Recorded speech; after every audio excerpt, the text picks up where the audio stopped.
года с книгой Сабаева «Сурвели» для меня была прежде всего неожиданностью. И правильно Константин Иванович назвал меня пожарной командой в одном лице. Но нет, у меня есть команда в лице моих соратников, кто со мной всегда в экспедициях был, кто меня поддерживал всегда, когда я пишу, когда я могу просто прочитать человеку, слушается материал или не слушается материал. Вот. И вот эти люди, они действительно создают ту атмосферу работы, которая потом позволит сделать, ну, действительно читабельный, скажем так, материал. Ну, а случилось это прямо как новогодний подарок. В канун Нового года Раиса Борисовна озадачила меня так походя, когда мы в Алатырь ехали в «Газельке». Вот. Она говорит: Татьяна Петровна, не напишите ли вы в книжку нам статейку, так, небольшую, про костюм Сабаевский? Ну, как бы я с этого вопроса, не напишу ли я поняла, что всю свою жизнь, всю свою работу я работала неправильно. И все книжки, которые я написала и издала, я их тоже не очень правильно написала, каюсь. Вот, потому что я писала о мордовском костюме, а ирзяне и мокша не скажут. Нет такого народа мордва. Вот, есть мокша, есть эрзя. А я вам могу сказать, нет такого народа мокша и эрзя. Есть сабаевцы, дракинцы и прочие населенцы и поселенцы мордовских, опять вернусь, сел, наших сел. Дело в том, что когда я начала с этим материалом общаться, я поняла, господи, тут фамилии-то какие. Они фамилии читаемые. Ладно, они читаемые, а в них история, в каждой фамилии. И мне захотелось узнать, откуда вы, дорогие, если вы сами сомневаетесь иногда, или окружающие сомневаются, мокшане вы или эрзяне, и кто у вас там где-то вот в начиночке-то, далеко где-то, в поколениях, мокшане или эрзяне? Ну, любой сабаевец скажи, у вас мокшанские корни, топнет и скажет: эрзяне мы. А фамилия Пеняскин, а фамилия Учайкина о чем говорит? Нет у вас фамилии, созвучной эрзянскому слову собака или овца? Пиня у нас есть, собака, эрзянское слово пиня. Учайкин учился ждать. Да. Ну, в принципе, идет ведь от прозвищ. От прозвища, как называли человека, предка. Это не просто имена были. Имена. А имя, оно звучит дохристианское, оно звучит, ну, как прозвище. Но не ругательное прозвище. Оно не ругательное.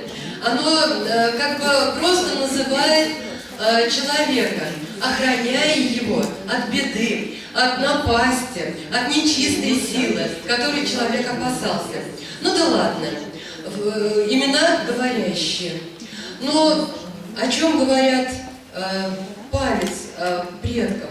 И мне захотелось, действительно, я не смогу написать статью про костюм конкретного села, пока я не постою на этой земле. И первое, куда нам захотелось, хорошо нас рано привезли, нам захотелось прийти к предкам, поклониться им.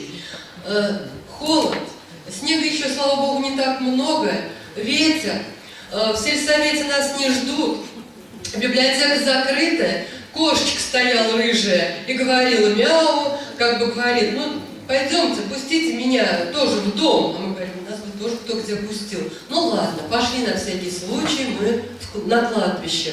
Пошли мы на кладбище, к нам собачка привязалась. У меня даже прям, я говорю: ой, Сабаева. Собачий холод, собаки встречают, людей никого. Смотришь, в домах-то есть хоть кто-то. Все входы заметены, значит, дома пустые. Хочется на дом посмотреть, на жилой, на традиционный. Дома все разные стоят. Я говорю: ой-ой-ой, прям заблудишься в этом селе, если ты захочешь что-то конкретное себе об этом селе представить. За 2-3 часа ты ничего не найдешь. Неужто и родовых меток нет на кладбище? Доходят. Слава Богу, снег невысокий, родовые метки сразу на входе стали попадаться, и мы их сразу стали фотографировать. Ну, я думаю, что в перемешку где-то на фотографиях сейчас просто в кружочках это есть. Но самое главное, вот идешь по кладбищу, и ты видишь, вот он род был захоронен. И вот здесь уже лежат кресты, оставленные, так по традициям ирзянским. Упал крест, значит, душу приняли там, на том свете. И значит, все благополучно будет и с потомками. А вот новое. И мы смотрим, до какого года сохраняется память о родовых знаках, о знаках собственности. Это не вот мой род прямо вот где-то себе на столбе нарезал и все. Нет, это знак собственности. Так межу отмечали, так надел земли отмечали, так борти отмечали. В принципе, никогда не думали предки наши о том, что этот знак значит. Да, означает просто-напросто подпись человека, только подпись не пером, тушью, карандашом, чернилами, а топором. Вот у меня тоже своя история была, когда мы делали первую экспозицию в Музее мордовской народной культуры, еще в то время, когда я работала в музее. Вот, мы нашли дерево, и я говорю, нам обязательно надо показать в рассказе, вот по ходу рассказу, родовую метку, чтобы все предки, все потомки ирзян, макшан вспомнили, что был этот знак, что он многое значил для наших предков. И пусть мы не знаем об этом знаке уже ничего, практически все забыли, все стерлось, и название даже не помним. И вы представляете, мне отец мой рассказывал, какая родовая метка была у него. Я взяла, там мы привезли дерево, нашли упавшее дерево, спилили, срубили с той же Ольгой Евгеньевной Княжинской и с нашим водителем Иваном Куделькиным, Иваном Васильевичем.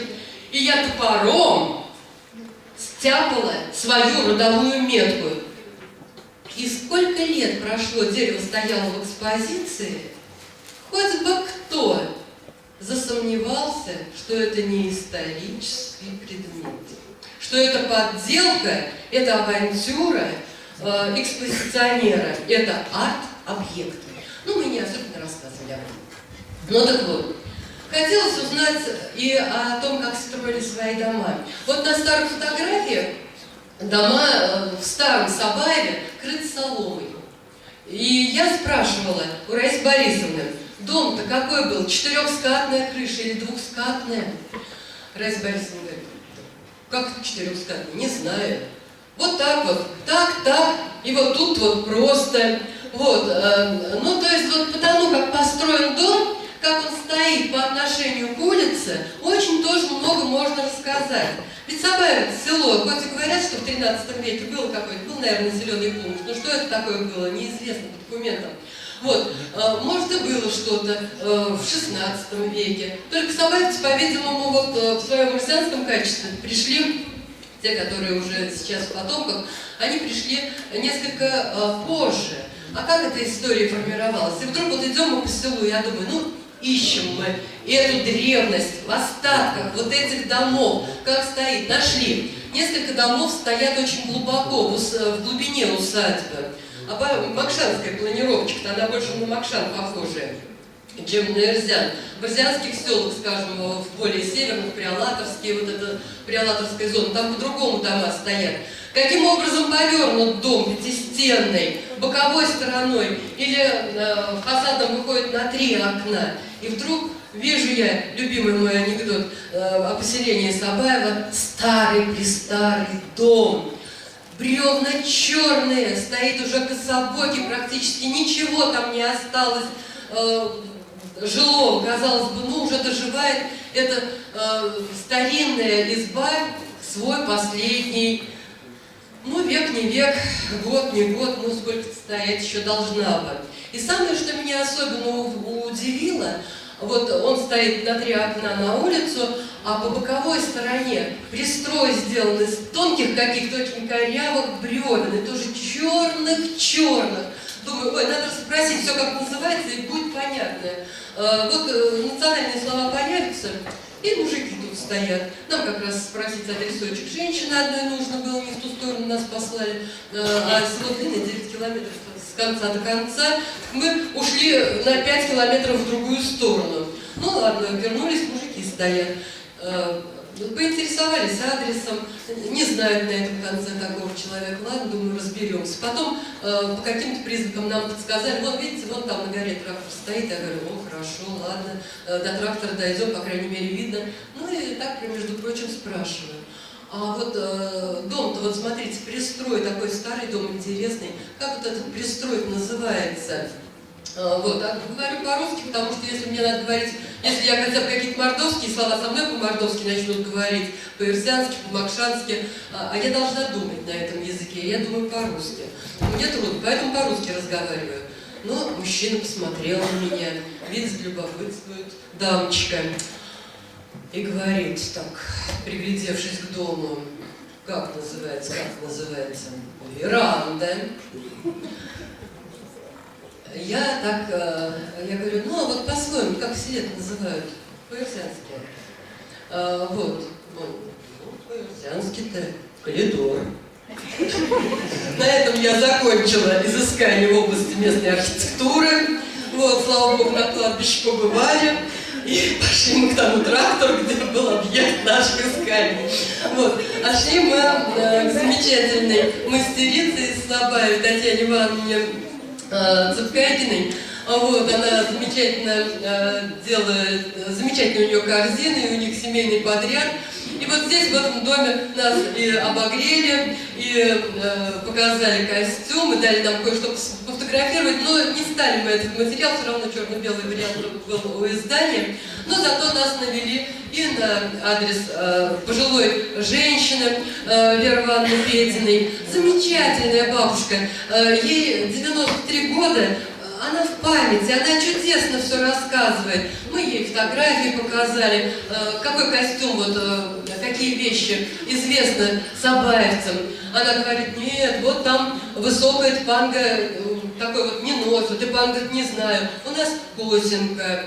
Вот, а вот украшения вот здесь на груди-то, нет, у нас вот украшения-то хрест, ведьми, там еще какие-то она названия говорила, все записывает. Ну так мы потихонечку рассортировали, что в Качкуровском районе носит куст, который принадлежит Сабаеву, а сюда входит и Мордовыдова, и Мураль, новоселенцы, естественно, и Сабаева, и Зорька. Вот, немножко, может быть, Кчелай отличается, ну и, собственно, Сабаева. И вот когда мы с Константином Ивановичем стали смотреть фотографии, что же нам поставить-то именно сабаевское, то я стала искать признаки. Вот фартучек есть, и кедупати. Вот. По всему Качкуровскому району фартук расшивается красными лентами, а у сабаевцев своя изюминка, по краям черненькая. Вот по фарточку легко опознается уже сабаевский, не сабаевский. Косинка. По Качкуровскому району она с красным, ну, просто с завязками, а у сабаевцев на концах вот эти бусики обязательно нанизываются, да у них особая форма. Вот по таким мелочам на фотографиях начинаешь сортировать. Сабаевская, не сабаевская. Вот показывают, ну вот как раз вот здесь сейчас косинка, она хорошо. Вот, и столько разных названий, Раиса Борисовна, говорю, рассказывайте, и Раиса Максимовна, рассказывайте терминологию-то местную, ирзянскую, говорите, как называется, все-таки трудно написать. Ну, Сулган-то помню, ну, правда, по книжке. Я говорю, ну, по книжке я и без вас помню. По сельскому-то оно как? Ну, в общем, из собрания описаний музея питерского, Российский музей этнографии, ну, раньше этнографии народов СССР был музей, у них замечательная коллекция. Вот мы рассортировали всю зону, которая ближе к Сабаеву, и термины, которые я включила в описание костюма, они взяты именно вот по кругу, который ближе всего расположен к Сабаеву. Что-то подсказали жители, на месте. Ну вот, какие особенности нашла, там я и показала в своей статье о костюме. Вот это Сабаевская. А самое главное, мне хотелось бы вам пожелать, чтобы вы форму костюма, даже в сценическом платье, в головном уборе, все-таки вернули к своей, к Сабаевской. Она вам больше к лицу. Спасибо.